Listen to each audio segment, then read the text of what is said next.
Hi guys, my name is Zahra. आज का हमारा आर्टिकल है एग्जैक्ट इक्वेशन के ऊपर। मैं अभी आप लोगों को जो आउटलाइन कवर करवा रही हूँ वो है ऑर्डिनरी डिफरेंशियल इक्वेशन, ओडीई की आउटलाइन। ओडीई एक सब्जेक्ट होता है एमएससी मास्टर ऑफ मैथमेटिक्स के स्टूडेंट्स का। उसकी आउटलाइन मैं कवर करवा रही हूँ क्योंकि मुझे ये कमेंट बॉक्स में काफ़ी रिक्वेस्ट आई थी इन आर्टिकल्स के ऊपर। एग्जैक्ट इक्वेशन क्या होती है? एग्जैक्ट इक्वेशन बेसिकली टाइप है डिफरेंशियल इक्वेशन की। डिफरेंशियल इक्वेशन की कुछ टाइप्स होती हैं जिनमें मैंने आपको लीनियर डिफरेंशियल इक्वेशन सॉल्व करना सिखाई थी। सेपरेबल डिफरेंशियल इक्वेशन का मेथड बताया था किस तरह सॉल्व होगी। उसी तरह डिफरेंशियल इक्वेशन की एक टाइप होती है एग्जैक्ट इक्वेशन, कि ऐसी कोई भी डिफरेंशियल इक्वेशन अगर वो एग्जैक्ट है तो आप उसको उसकी टेक्निक से सॉल्व करेंगे। तो मैं आज आपको बताऊंगी कि एग्जैक्ट इक्वेशन एक्चुअली में होती क्या है। लेट्स सपोज सबसे पहले हम लेते हैं कोई भी differential equation mxy plus nxy dy over dx is equal to 0। ये हमारे पास एक डिफरेंशियल इक्वेशन है। ये डिफरेंशियल इक्वेशन किस तरह है? इसके अंदर डिपेंडेंट, इंडिपेंडेंट और उनका डेरिवेटिव वेरिएबल्स का इन्वॉल्व है। तो ऐसी इक्वेशन को हम कहते हैं डिफरेंशियल इक्वेशन जिसके अंदर इंडिपेंडेंट वेरिएबल भी आए, डिपेंडेंट वेरिएबल भी आ जाए और उनका डेरिवेटिव भी इन्वॉल्व हो। यहाँ पे एम एक्स वाई और एन एक्स वाई किसको रिप्रेजेंट कर रहा है? एम एक्स वाई फंक्शन है जो in terms of x y defined होगा। सिमिलरली एन एक्स वाई भी एक फंक्शन है जो कि एक्स और वाई टर्म्स में डिफाइंड होगा। इसका मतलब ये दोनों ही कुछ फंक्शंस होंगे जो एक्स वाई के अंदर डिफाइंड होंगे। फॉर एग्जांपल मैं अगर एग्जांपल दूँ तो एक्स क्यूब वाई हो सकता है।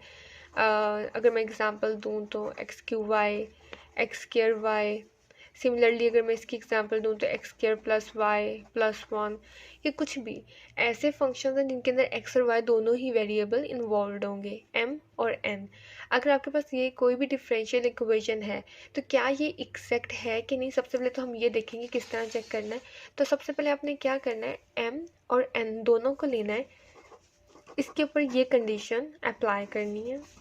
अगर ये कंडीशन सेटिस्फाई हो जाए तो ये एग्जैक्ट इक्वेशन, एग्जैक्ट और डिफरेंशियल इक्वेशन होगी। और अगर ये इक्वेशन, ये टेस्ट फेल हो जाए, इसका आंसर इसके इक्वल ना आए, तो ये एग्जैक्ट डिफरेंशियल इक्वेशन नहीं होगी। अब ये टेस्ट क्या है? मैंने यहाँ पे लिखा है पार्शियल। अभी तक मैंने आपको पार्शियल और सिंपल डेरिवेटिव का डिफरेंशिएट नहीं करवाया। अगर हम d y over d x लेते हैं, इसका मतलब क्या होता है कि वाई का जो भी फंक्शन होगा वो उसमें सिर्फ एक्स वेरिएबल इन्वॉल्व होगा और हम उसका पूरा का पूरा डेरिवेटिव लेंगे विद रिस्पेक्ट टू एक्स। इसको हम कहते हैं डेरिवेटिव। इसी तरह एक टर्म होती है पार्शियल। इसको लिखने का तरीका इस तरह होता है, for example y over x. इसका मतलब होता है पार्शियल डेरिवेटिव। पार्शियल डेरिवेटिव का मतलब क्या होता है कि अगर y के फंक्शन के अंदर x के साथ कोई वेरिएबल t इन्वॉल्व्ड है तो हम इस y का डेरिवेटिव सिर्फ x के रिस्पॉन्ड में लेंगे। t को एज ए कांस्टेंट कंसीडर करते हुए इसका डेरिवेटिव लिया जाएगा। ऐसे डेरिवेटिव को हम कहते हैं पार्शियल डेरिवेटिव। जब मैं आपको एग्जांपल्स करवाऊंगी तो आपको मज़ीद क्लियर हो जाएगा कि पार्शियल डेरिवेटिव किस तरह लेना है। अभी मैं आपको सिर्फ कंसेप्ट दे रही हूँ। तो अगर आप m, क्योंकि m के अंदर मैंने यहाँ पे लिखा है x एंड y, m कोई फंक्शन होगा जिसमें x भी इन्वॉल्व होगा, जिसमें y भी इन्वॉल्व होगा। तो अगर आप m का पार्शियल डेरिवेटिव लेंगे y के साथ, y का मतलब क्या हुआ कि आपने सिर्फ y को वेरिएबल कंसिडर करना है और x को एज ए कांस्टेंट कंसिडर करना है। इसका जो भी आंसर आएगा वो इक्वल होना चाहिए। जो n फंक्शन है इसका पार्शियल डेरिवेटिव जब आप x से लेंगे उस जवाब के, तो अगर ये दोनों आंसर्स मैच कर जाएं तो ये डिफरेंशियल इक्वेशन एग्जैक्ट होगी। और अगर ये दोनों आंसर मैच नहीं करते तो ये डिफरेंशियल इक्वेशन एग्जैक्ट नहीं होगी। अगर ये डिफरेंशियल इक्वेशन एग्जैक्ट है तो हमें इसका सॉल्यूशन कैसे निकालना है वो मैं बता देती हूँ। सबसे पहले तो आप चेक करेंगे कि डिफरेंशियल इक्वेशन एग्जैक्ट है कि नहीं। अगर तो एग्जैक्ट है, if D E is exact, अगर डिफरेंशियल इक्वेशन एग्जैक्ट हो जाए, सॉल्यूशन विल बी, तो सॉल्यूशन क्या होगा इस ऐसी डिफरेंशियल इक्वेशन का, M d x plus N d y is equal to C. यहाँ पे सी रिप्रेजेंट कर रहा है किसी भी कांस्टेंट को, तो मैं इसको लिख देती हूँ constant which is equal to c. M d x n d y, आपने क्या करना है, सिंपली पहले देखना है एग्जैक्ट है कि नहीं। अगर है तो सिंपली आपने ये वाला सोल्यूशन फार्मूला अप्लाई करना है और आंसर आपके पास आ जाएगा। बहुत ही इजी है एग्जैक्ट डिफरेंशियल इक्वेशन को सॉल्व करना। यहाँ पे मैं क्या कर रही हूँ, सिर्फ एम का डेरिवेटिव ले रहे हैं, सॉरी इंटीग्रेशन ले रहे हैं एम का विद रिस्पेक्ट टू एक्स, और यहाँ पे एन की इंटीग्रेशन ले रहे हैं with respect to y variable. यहाँ पे एक चीज़ आपने और नोट करनी है, सोल्यूशन जैसे दिख रहा है सिंपली ऐसे नहीं होगा। आपने जब ये वाला फॉर्मूला सोल्यूशन का अप्लाई करना है, उसको अप्लाई करने के बाद आपने दो चीज़ें अपने माइंड में रखनी है कि यहाँ पे जो m वाली टर्म होगी, जाहिर बात है m के अंदर x वेरिएबल भी इन्वॉल्व है, y वेरिएबल भी इन्वॉल्व है। तो आपने यहाँ पे जब m का इंटीग्रेशन लेना है तो माइंड में रखना है कि y को कंसीडर करना है एज ए कांस्टेंट, और जो यहाँ पे n है ये फ्री होना चाहिए फ्रॉम x। n में भी x और y टर्म्स होंगी, तो जब भी आप यहाँ पे n लेंगे तो आपने ये माइंड में रखना है कि ये x से फ्री होना चाहिए। फ्री का मतलब क्या है, मैं इधर थोड़ा सा एक्सप्लेन करती हूँ, फिर जब एग्जांपल करूँगी आपको ज़्यादा समझ में आ जाएगा। फ्री का मतलब क्या है, लेट्स सपोज मैं कहती हूँ n की वैल्यू थी x² प्लस y² प्लस 1, तो जब आप यहाँ पे n की इंटीग्रेशन अप्लाई करेंगे तो आपने n की जो टर्म्स लेनी है सिर्फ y² प्लस 1 लेनी है, x को ज़ीरो बना देना है। ज़ीरो का मतलब इसको x से फ्री कर देना है। जो भी यहाँ पे n आप चूज़ करेंगे वो y² प्लस 1 होगा। मैं एक छोटी सी एग्जांपल दे रही हूँ, नेक्स्ट जब मैं एग्जांपल करवाऊँगी आपको ये मज़ीद समझ में आएगा। अभी मैं आपको जस्ट इंट्रो बता रही हूँ एग्जैक्ट इक्वेशन का। देखने में लग रहा है थोड़ा मुश्किल है, लेकिन आर्टिकल बहुत ही आसान है। सबसे पहले आपने क्या करना है, आपने इस इस डिफरेंशियल इक्वेशन को चेक करना है कि क्या ये एग्जैक्ट है या नहीं। अगर तो एग्जैक्ट है तो आपने सिंपली सोल्यूशन निकालना है। सोल्यूशन निकालने टाइम आपने माइंड में रखना है कि m में जो भी y होगा कांस्टेंट कंसीडर्ड होगा और जो n है वो x से फ्री होगा, तो आपका आंसर फाइनल आ जाएगा। स्टार्ट करते हैं एग्जाम्पल, जब एग्जाम्पल करवाऊंगी क्लियर हो जाएगा। लेट्स सपोज हम एग्जाम्पल लेते हैं differential equation 2xy minus 9x² dx plus 2y x² plus 1 dy is equal to 0। इस तरह भी डिफरेंशियल इक्वेशन हो सकती है। अगर इस तरह होगी तो आपने जो dx है इसके साथ जो भी टर्म है इस पूरी टर्म को m कंसीडर करना है, और जो dy के साथ टर्म है इसको n कंसीडर करना है। और अगर यहाँ पे dy और dx होता तब भी आपने इसको n और इसको m कंसीडर करना था। सिंपली जैसे मैंने अभी आपको बताया कि आप पहले सबसे पहले क्या चेक करेंगे, चेक कि क्या ये एग्जैक्ट है या नहीं। अगर एग्जैक्ट है तो क्या होना चाहिए हमारे पास, partial m over partial y partial n over partial x equal होना चाहिए। तो हमने ये कंडीशन चेक करनी है। इसको चेक करने के लिए सबसे पहले हमें क्या चाहिए, पार्शियल डेरिवेटिव m का with respect to y।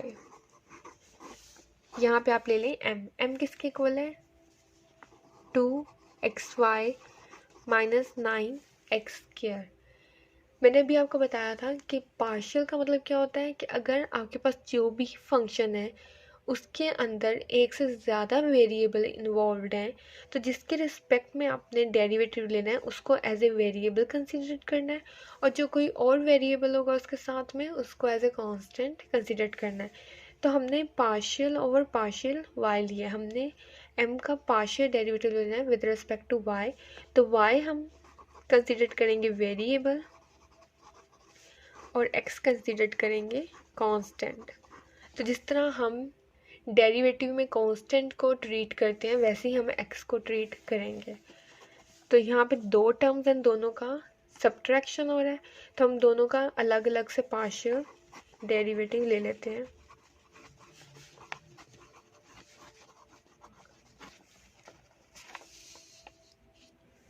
To x क्योंकि कांस्टेंट है, अब यहाँ पे आपने कंफ्यूज नहीं होना कि एक्स वेरिएबल है, मैंने अभी आपको बता दिया एक्स कांस्टेंट है, तो टू एक्स क्यों कांस्टेंट है, कांस्टेंट बाहर आ जाएगा डेरिवेटिव से, और डेरिवेटिव हम जस्ट लेंगे y का with respect to y। Similarly ये पूरा का पूरा टर्म ही कांस्टेंट है क्योंकि हम y के रिस्पॉन्ड में डेरिवेटिव ले रहे हैं, तो ये कांस्टेंट है, कांस्टेंट का डेरिवेटिव 0। तो यहाँ पे आ जाएगा 2x, y का derivative with respect to y 1, तो यहाँ पे आप 1 लिख लें चाहे, तो इसको सॉल्व करेंगे तो 2x आएगा। हमने भी निकाला है partial m over partial y, अब हमें निकालना है partial n over partial x। यहाँ पे हम n की वैल्यू लिखते हैं, n की वैल्यू क्या है 2y plus x square plus 1। अब हमने क्या लेना है, डेरिवेटिव तो लेना है विद रिस्पेक्ट टू x, तो यहाँ पे x एज ए वेरिएबल हम यूज़ करेंगे, और x के अलावा जो भी वेरिएबल है यहाँ पे वो है y, तो उसको एज ए कांस्टेंट ही ट्रीट करेंगे। यहाँ पे 3 टर्म्स हैं तो 3 पार्शियल डेरिवेटिव आएंगे, 2y का, एक्स स्क्वायर का, 1 का। क्योंकि 2y कांस्टेंट है, कांस्टेंट का डेरिवेटिव 0, एक्स स्क्वायर का हमने डेरिवेटिव लेना है विद रिस्पेक्ट टू x, तो पावर पहले, पावर में से एक माइनस, और अगेन x का partial derivative with respect to x without power. 1 constant है तो 0 आ जाएगा इसका डेरिवेटिव। यहाँ पे भी 0, यहाँ पे भी 0, सिर्फ ये टर्म है 2x, क्योंकि x का x के साथ डेरिवेटिव लेंगे तो वो आएगा 1, तो ये आ गया 2x। अब आप इसको दे दें 1 और इसको दे दें 2, तो bye 1 and 2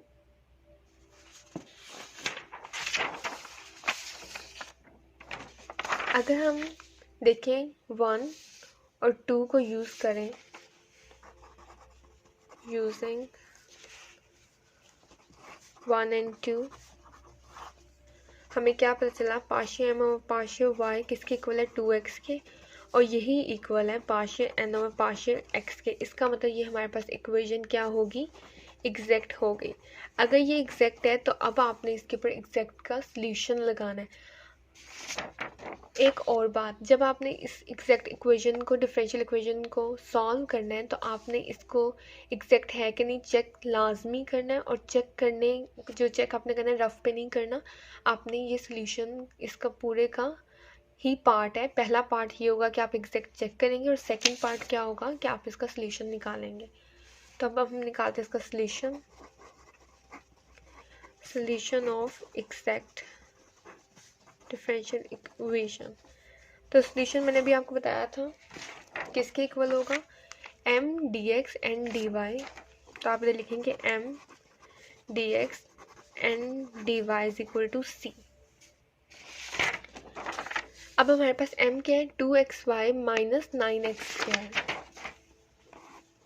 2xy minus 9x square dx plus n लिखने से पहले मैं आपको कंडीशन बता दूंगी n की। मैंने यहाँ पे जब आपको सॉल्यूशन लिखवाया था तो मैंने कहा था कि n x में से फ्री होना चाहिए। यहाँ पे n क्या है 2y plus x square plus 1, तो जो x टर्म होगी हम उसको 0 कंसिडर कर देंगे, और बाकी जो रिमेनिंग बचेगा वो क्या बचेगा 2y plus 1 dy is equal to c। अब हम इसको सॉल्व करेंगे, और सॉल्व करते हुए देखेंगे कि जो m है उसमें जो y है उसको हमने ऐसे कांस्टेंट ही कंसीडर करना है, तो y हमारा यहाँ पे कांस्टेंट है, वेरिएबल नहीं है। इंटीग्रेशन अप्लाई करेंगे, इंटीग्रेशन के लिए भी हमारे पास यहाँ पे 2 टर्म्स हैं, तो 2xy dx minus 9x square dx plus 2y dy। मैंने सॉरी इंटीग्रेशन अलग अलग कर दिए, ये 2 टर्म्स थी, मैंने दोनों को अलग अलग इंटीग्रेट किया, यहाँ पे 2 टर्म्स थी, मैंने दोनों को अलग अलग इंटीग्रेट किया। 2xy, y as a constant है, 2 भी कांस्टेंट, 2y बाहर आ जाएगा। इंटीग्रेशन सिर्फ हम x की लेंगे, यहाँ पे एक्स स्क्वायर की इंटीग्रेशन लेंगे तो हमें पता है इंटीग्रेशन का रूल क्या होता है।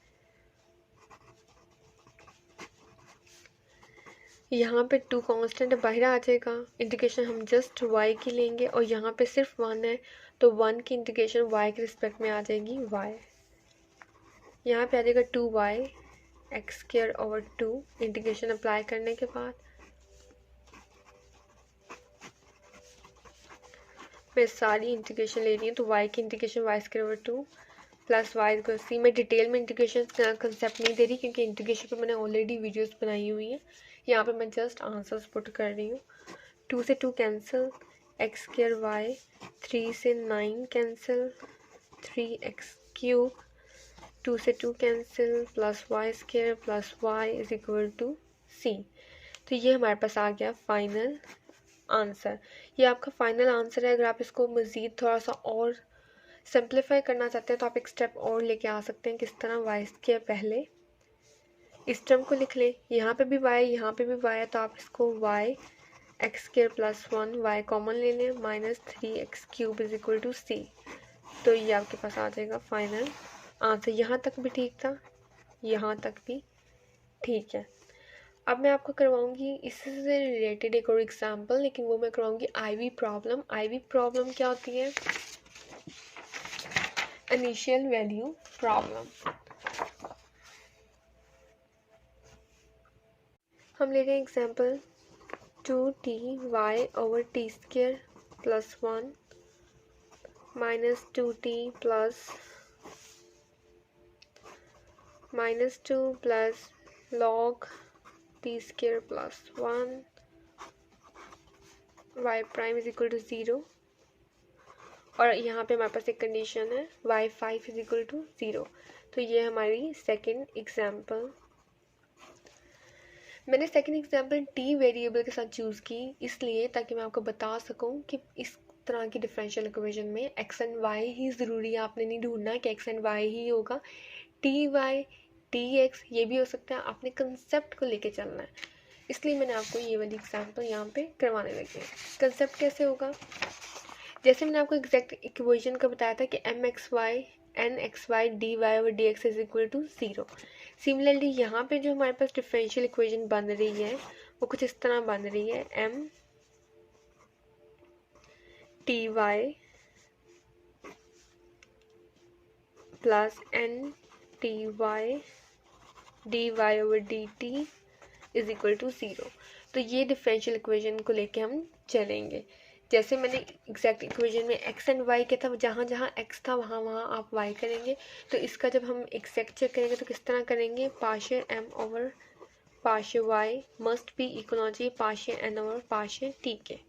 तो ये इसकी एग्जैक्ट की कंडीशन होगी। तो ये मैंने आपको रफ पार्ट करवाया है समझाने के लिए कि अगर इस तरह t एंड y भी आ जाए तो आपने कंफ्यूज नहीं होना।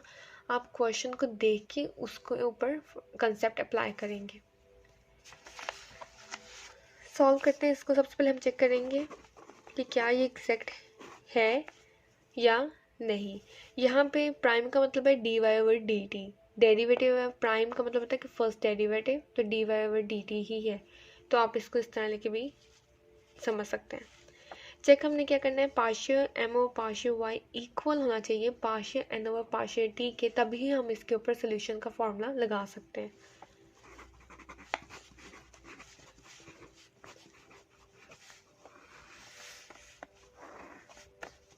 m हमारे पास क्या है? 2ty over t square plus 1 minus 2t। हम कर क्या रहे हैं? m का डेरिवेटिव ले रहे हैं y के रिस्पेक्ट से। तो y के अलावा जो भी वेरिएबल होगा उसको हम कंसीडर करेंगे कांस्टेंट। तो यहाँ पे y के अलावा जो हमारे पास बचता है वो है t, तो t को हम करेंगे कांस्टेंट कंसीडर। यहाँ पे भी t को करेंगे कांस्टेंट कंसीडर। 2 टर्म्स हैं तो दोनों का अलग अलग से पार्शियल डेरिवेटिव लेंगे।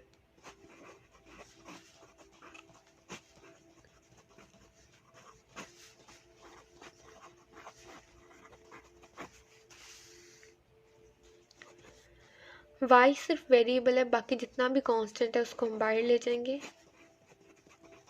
और y का पार्शियल डेरिवेटिव ले लेंगे y के रिस्पेक्ट से। सिमिलरली ये क्या है, कांस्टेंट का डेरिवेटिव क्या होता है, 0। यहाँ पे y के रिस्पेक्ट से 1 आएगा, 1 को जब हम इसके साथ मल्टीप्लाई करेंगे तो हमारे पास आ जाएगा 2t/t² प्लस 1। अब हमें क्या चाहिए, पार्शियल n/पार्शियल t, और यहाँ पे हम वैल्यू पुट करेंगे n की। तो n हमारे पास क्या था, -2 प्लस log t² प्लस 1। अब यहाँ पे मैं आपको बता देती हूँ, मैंने यहाँ से इस पूरी टर्म को m लिया और इस पूरी टर्म को कंसीडर किया है n। जब हम t के रिस्पेक्ट में लेंगे तो हमारे पास यहाँ पे दो टर्म्स हैं, दोनों का अलग अलग डेरिवेटिव लेंगे।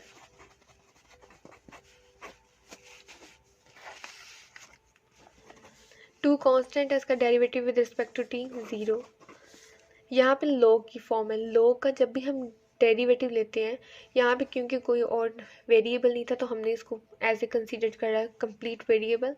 तो t² प्लस 1 का जब हम लेंगे डेरिवेटिव तो log में क्या होता है, सबसे पहले तो हम 1/t² प्लस 1 लिखते हैं, अगेन पार्शियल डेरिवेटिव लिखते हैं t² प्लस 1 का इस टर्म का।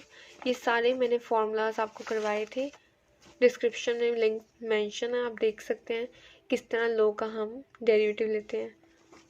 1/t² plus 1 as it is, just इस टर्म का डेरिवेटिव t के रिस्पेक्ट से क्या आ जाएगा, 2t। तो ये हमारे पास आंसर आ जाएगा t² प्लस 1। इसको हम नंबर 2 दे देते हैं इक्वेशन को, इसको दे देते हैं नंबर 1। अब आप देख सकते हैं 1 और 2 की हेल्प से, यूजिंग 1 और 2 वी हैव, हमें क्या पता चला कि पार्शियल m/पार्शियल y इक्वल है पार्शियल n/पार्शियल t के। इट मीन्स के एग्जैक्ट डिफरेंशियल इक्वेशन है। अगर ये डिफरेंशियल इक्वेशन एग्जैक्ट है तो हम इसके ऊपर इसका सॉल्यूशन लगाएंगे। Solution will B, exact equation का सॉल्यूशन क्या होता है, मैंने अभी आपको बताया था। m का हम लेंगे विद रिस्पेक्ट टू t, क्योंकि मैंने अभी आपको जब कराया था उसमें x एंड y था इन्वॉल्व, तो m का x के अकॉर्डिंग और n का y के अकॉर्डिंग। यहाँ पे t और y है तो m का t के अकॉर्डिंग और n का y के अकॉर्डिंग इंटीग्रेशन ले लेंगे। n should be free from x, तो यहाँ पे फ्री फ्रॉम x लिख रही हूँ, सॉरी यहाँ पे हमारे पास x तो है नहीं, t है, तो फ्री फ्रॉम t, और m के लिए क्या होगा, y एज कांस्टेंट। अब यहाँ पे हम ले लेते हैं m, तो हमारे पास m क्या था, 2ty/t² प्लस 1 dt, और n हमारे पास क्या था, प्लस log t² प्लस 1। हमने t से फ्री लेना है, इसका मतलब जो t वाली टर्म है इसको 0 लेट कर लेना है, तो ये तो पूरी होगी 0। यहाँ पे हमें y एज ए कांस्टेंट लेना है, तो y आ जाएगा बाहर, और हमें पता है हम इंटीग्रेशन किसकी लेंगे, 2t/t² प्लस 1। तो नीचे फंक्शन है उसके ऊपर डेरिवेटिव है, तो हमें पता है कि इंटीग्रेशन जब इस तरह होती है, नीचे फंक्शन और ऊपर डेरिवेटिव, तो हम इसको लिखते हैं log की फॉर्म में t² प्लस 1 प्लस इंटीग्रेशन हम यहाँ पे लेंगे जस्ट -2 की, क्योंकि ये टर्म 0 हो गई। इसको नेक्स्ट सॉल्व करेंगे तो हमारे पास क्या आएगा, यहाँ पे मैंने एक टर्म मिस कर दी थी तो वो मैंने यहाँ पे लिख दी है। m के अंदर एक टर्म ये थी प्लस -2t भी था, तो दोनों का इंटीग्रेशन अलग अलग से अप्लाई करेंगे।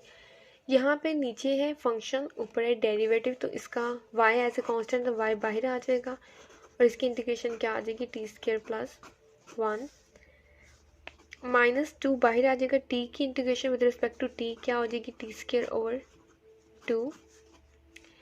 यहाँ पे इंटीग्रेशन हम सिर्फ -2 की लेंगे विद रिस्पेक्ट टू वाई, क्योंकि ये टर्म तो होगी ज़ीरो। तो यहाँ पे आ जाएगा -2y इज इक्वल टू सी। इसको आगे हम सॉल्व करेंगे तो हमारे पास क्या आ जाएगा, -log t² प्लस 1, 2 से 2 cancel, -t² minus 2y is equal to C. यहाँ तक हमारा आंसर कंप्लीट अभी नहीं हुआ अगर यहाँ पे IV प्रॉब्लम ना होती, क्योंकि हमारे पास ये क्वेश्चन है IV प्रॉब्लम। IV प्रॉब्लम का मतलब होता है इनिशियल वैल्यू प्रॉब्लम, तो हम उसको अप्लाई करके C की वैल्यू यहाँ पे फाइंड आउट करेंगे। तो हमारे पास कंडीशन क्या है C के लिए, y5 is equal to 0। y5 is equal to 0 का मतलब होता है कि y की वैल्यू 0 है और t की वैल्यू 5 है। तो आपने क्या करना है, इस इक्वेशन के अंदर जहाँ जहाँ y है वहाँ पे 0 पुट कर देना, जहाँ जहाँ t है वहाँ पे 5 पुट कर देना है। जो भी आंसर आएगा वो c की वैल्यू होगी। इसको मैं स्टैटिक कह देती हूँ। जब हम इसको सॉल्व करेंगे तो y 0 log 5² plus 1 minus 5² minus 2y0 equal to c। ये पूरी टर्म क्योंकि 0 के साथ मल्टीप्लाई होगी तो ये पूरी टर्म 0 हो जाएगी। यहाँ पे आ जाएगा -25 और ये वाली पूरी टर्म भी 0 हो जाएगी। तो हमारे पास c की वैल्यू आ जाएगी -25। तो आपने क्या करना है, c की वैल्यू स्टैटिक में पुट करनी है। Put value of c and static equation. तो हमारे पास क्या आ जाएगा, y log t² plus 1 minus t² minus 2y is equal to -25। इसको आप इस साइड पे ले आए।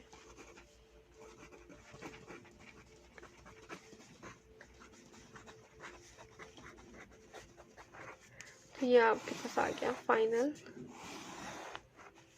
आंसर। तो ये था मेरा आज का लेक्चर एक्जैक्ट इक्वेशन के ऊपर। अगर कहीं से भी आपको समझ में ना आया हो तो आप मुझे पूछ सकते हैं, मैं आपको करवा दूंगी। Thank you so much for watching.